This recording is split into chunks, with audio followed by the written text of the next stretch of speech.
What is fully faceted classification scheme? একটি faceted বর্গীকরণ পদ্ধতিতে কেবলমাত্র মূল বিষয়ে ছোট ছোট তালিকা থাকে। বিশেষ আইসোলেট এবং সাধারণ আইসোলেটের তালিকাও যুক্ত থাকে।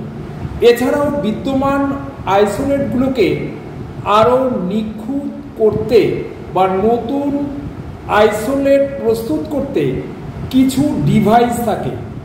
বর্গীকরণ পদ্ধতিতে লিপিবদ্ধ নিয়ম অনুসারে এদেরকে যুক্ত করতে হয়। এই বর্গীকরণ পদ্ধতিগুলিকে দুই ভাগে ভাগ করা হয়।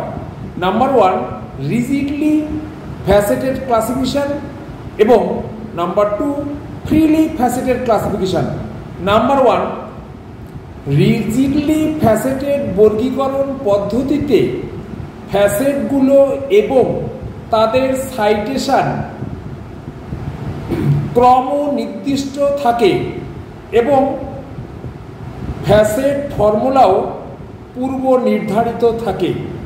কোনো ফ্যাসেটকে বর্জন করা হয় না। উদাহরণ হিসাবে আমরা কোলন ক্লাসিফিকেশন স্কিমের ফার্স্ট এডিশন, সেকেন্ড এডিশন এবং থার্ড এডিশনের উল্লেখ করতে পারি।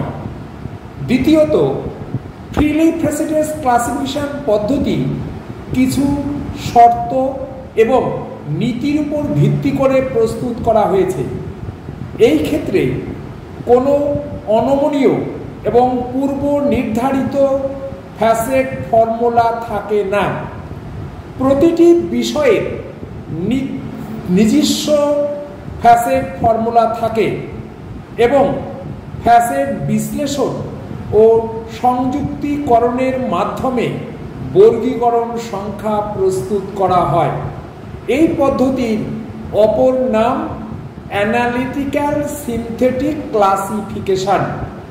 উদাহরণ হিসাবে আমরা colon ক্লাসিফিকেশনের 4th addition, 5th addition এবং 6th এডিশনের উল্লেখ করতে পারি। Thank you.